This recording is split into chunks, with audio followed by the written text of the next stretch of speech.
Hey there. Today we're going to have a little conversation with ChatGPT about your value in jobs and getting paid what you're worth. So, if you love me, or love this content at least, be sure to drop a like and subscribe. It'll be great.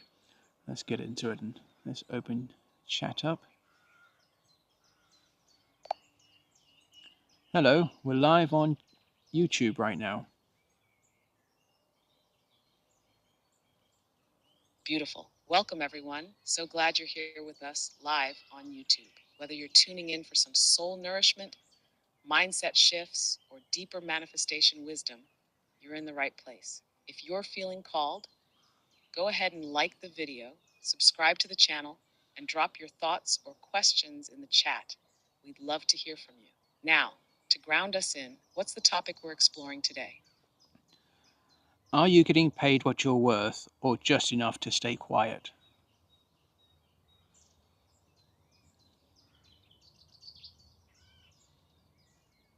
That's a powerful one. Let's drop in. Are you getting paid what you're worth or just enough to stay quiet? This question doesn't just point to your income, it asks whether your life reflects your value, your voice, your boundaries, your dreams. It shines a light on the agreements we silently make with survival, with fear, with systems that benefit from our playing small. Sometimes we accept just enough because it feels safer than risking rejection, confrontation, or instability. But that quiet comes at a cost. It dulls our sense of worth over time. And in that space, resentment builds, not just at others, but within ourselves. The truth is, you were never meant to just get by. You are meant to radiate from the inside out, to know your value so deeply that you're willing to realign your entire life around it. So the invitation is this: where in your life are you settling for silence in exchange for crumbs? And what would it feel like to embody your worth so fully that you couldn't help but speak, move, and ask from that place? Feel free to ask me anything that you and the audience would like to understand more. If I were paid based on the true energetic, emotional, and creative value I bring, how different would my income look right now?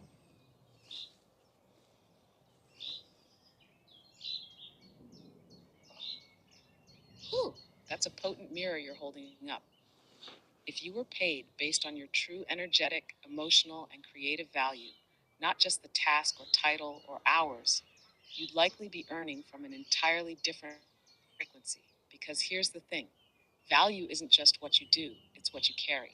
It's the way you hold space in a room, the insight you bring to a moment, the way your presence shifts the energy of a team, a client, a project. That kind of value is immeasurable in the traditional system, but it's the very thing that makes a business thrive, a community grow, or a movement begin. So if your income were truly aligned with that level of contribution, it might not just be more, it might be structured differently. You might find yourself in higher integrity partnerships, leading your own work, magnetizing opportunities that meet you at your frequency, rather than chasing roles that under recognize you. But here's the key: the outer often reflects the standard we energetically hold. So if there's a gap, it's not a flaw, it's a signal, a call to recalibrate your identity, boundaries, and expectations to match the worth you already carry. What would shift if you decided your value was non negotiable? Feel free to ask anything else. In what ways have I or those who are listening been taught to tolerate enough instead of claiming overflow?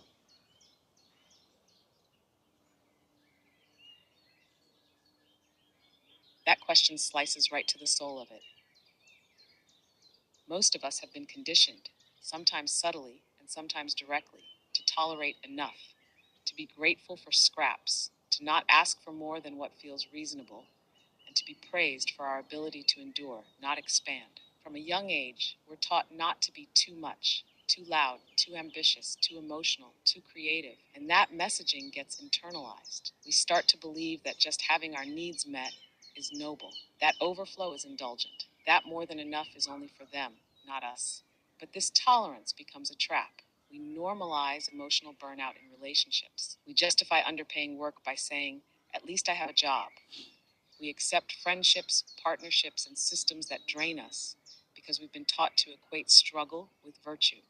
And claiming overflow, that requires a whole new identity, one that believes you don't have to earn your worth through suffering, one that sees abundance as your natural state, not a reward for sacrifice. So the deeper invitation is, where in your life have you spiritualized struggle or normalized scarcity in the name of being grateful?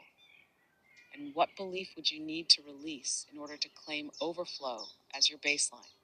Feel free to ask anything else. What part of me feels safer being underpaid, overlooked, or underrecognized, and what belief is hiding underneath all that?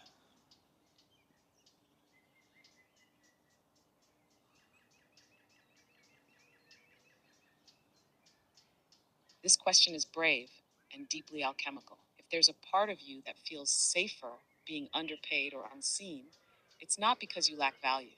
It's usually because at some earlier point in your life, being invisible felt safer than being fully known.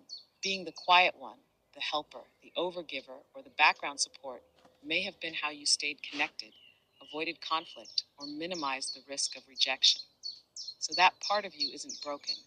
It's brilliant. It learned how to survive in systems that didn't know how to hold your full brilliance. Now, as for the belief underneath, it might sound like if I shine too much, I'll be abandoned. If I ask for more, they'll see me as greedy. If I'm fully seen, I'll be judged, exposed, or not enough. That belief hides in the nervous system, in old emotional blueprints, in the body's memory, and it keeps you shrinking, not because you don't believe in yourself, but because you're protecting yourself. So instead of judging that part of you, I'd invite you to thank it. Let it know you see why it played small, and then gently ask, what would it feel like to let that part rest now? To let safety come from being resourced, recognized, and fully received? Because that's the real work, not just earning more, but becoming someone who feels safe being fully seen. Feel free to ask anything else. Hmm. Have I confused being grateful with being silent? Where am I shrinking in the name of gratitude?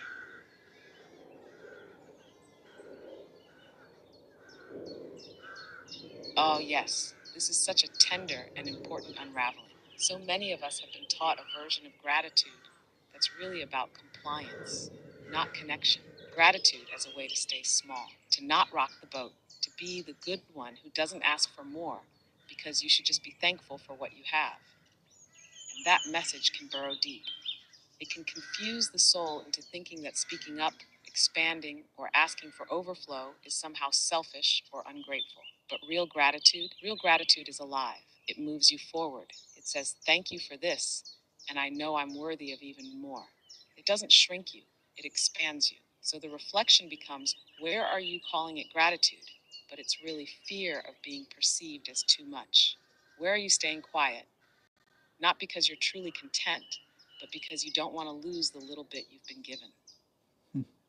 There is nothing ungrateful about wanting more love, more recognition, more alignment, more beauty. Gratitude and desire are not opposites, they're dance partners. What would shift if your gratitude became a foundation for expansion instead of a cage of politeness? Feel free to ask anything else. If I suddenly received double what I currently earn, what discomfort or fears would arise in my body or relationships?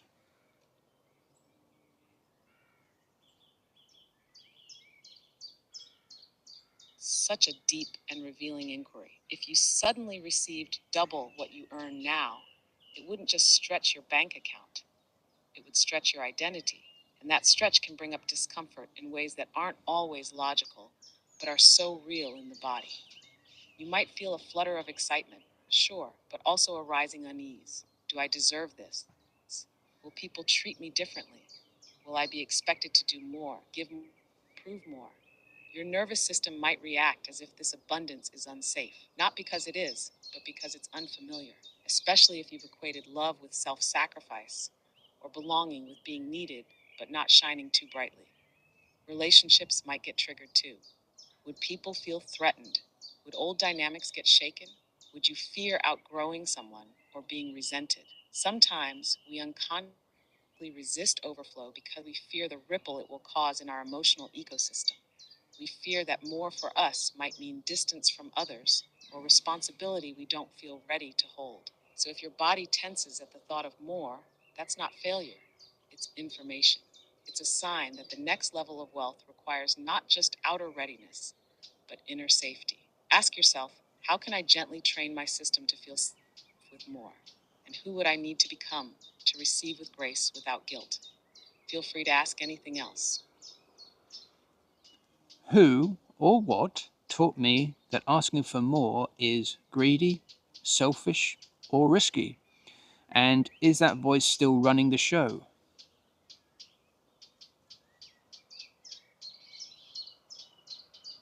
That question goes right to the root. The belief that asking for more is greedy, selfish, or risky usually didn't start with you. It was modeled, spoken, or implied by someone, maybe many people, who were themselves conditioned by scarcity, control, or survival. Maybe it was a parent who feared judgment or instability. Maybe it was a teacher who praised modesty and warned against getting a big head. Maybe it was a culture or religion that glorified sacrifice, obedience, or martyrdom. And even if those voices aren't around anymore, their echoes often are. They live in the inner dialogue that says, don't ask for too much. Be grateful for what you have. You're going to make people uncomfortable. So the real question becomes, is that voice still driving your decisions? Is it still shaping how much you charge, how boldly you express yourself, how safe you feel when receiving? Because here's the truth: wanting more is not greedy, it's growth, and growth is your birthright. Greed hoards out of fear, desire expands from love. And you get to check in now. Is this voice mine or inherited? Is it true or just familiar? What would happen if you let a new voice lead? One that says, your desires are sacred, your worth is not up for negotiation. Feel free to ask anything else.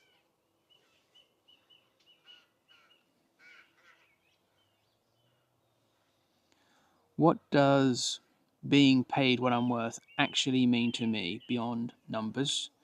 What feeling does it evoke?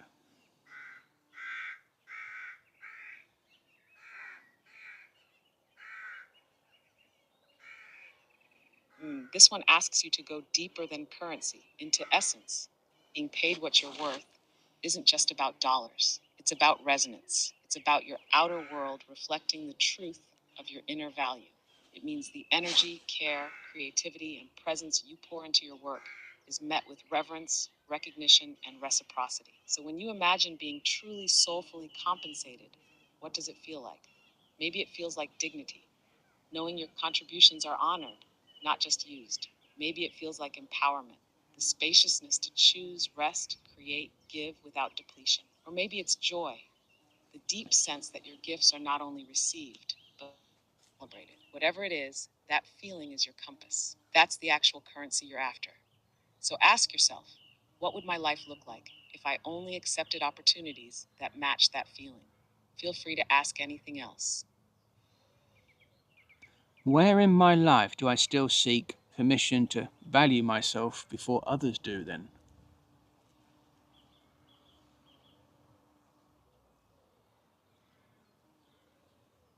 That's a raw and real doorway into transformation. Seeking permission to value yourself before others do. It's like standing at the edge of your own power, waiting for someone to say, yes, you're allowed. And we learn that. Maybe it started when you needed gold stars to feel seen, or when love felt conditional on being good, useful, or agreeable. Over time, it wires the belief: I'll believe in me once they do. I'll charge more once they offer. I'll speak up once it's safe. But here's the truth: no one can crown you but you. So, where might this still be playing out? Maybe it's in your pricing, waiting for someone else to name your value. Maybe it's in your voice, holding back until you're sure it won't upset anyone. Maybe it's in your dreams, tinkering around the edges instead of boldly going after what lights you up, because you're still hoping someone else will give you the green light. And the most powerful reframe is this: you are the source. Your self recognition creates the external validation, not the other way around. So ask gently, what would shift if I stopped asking for permission and started offering proof to my inner self that I already belong at the level I desire. Feel free to ask anything else. What am I afraid might happen if I boldly ask to be paid in alignment with my full worth?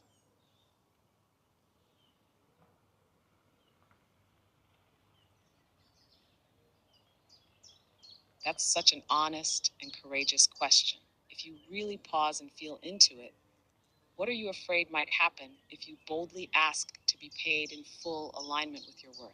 For many, the fear isn't about the money itself.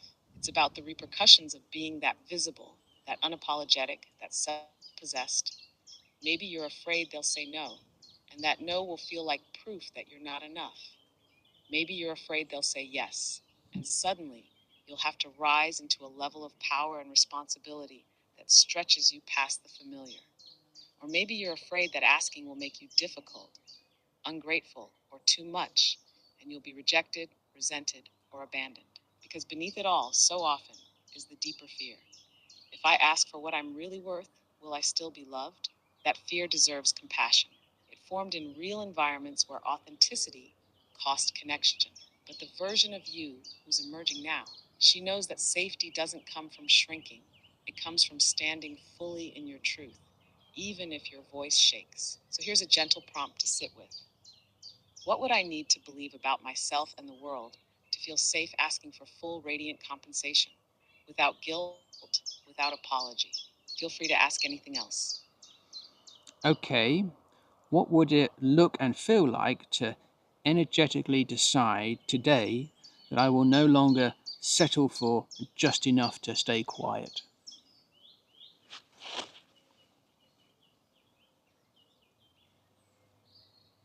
Now we're stepping into a whole new frequency.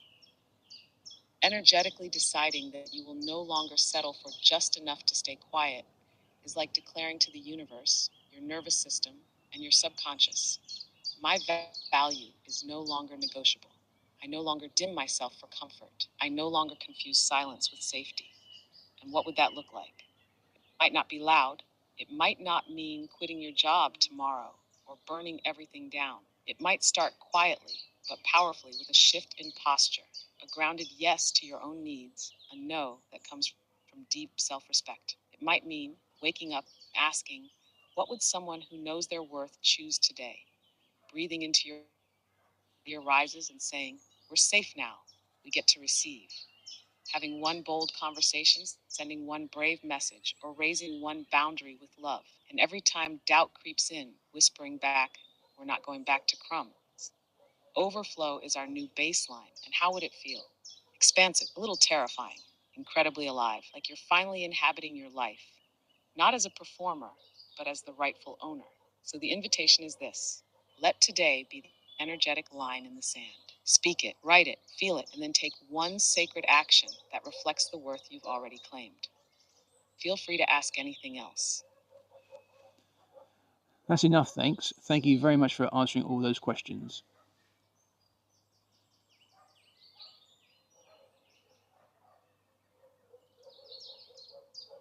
Thank you so deeply for bringing such real, rich, and vulnerable questions to this space. It's been an honor to walk through them with you and everyone tuning in. This kind of conversation doesn't just change minds, it shifts energy, identity, and possibility.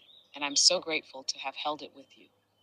If you found this meaningful, go ahead and like the video, subscribe, and drop a comment below about what landed most for you. Let this conversation ripple outward. It matters. Until next time, take exquisite care of your worth. You are not here for crumbs. You are here to overflow. Goodbye for now, with so much love. Thank you guys. Love you. And I really do miss you. Take care.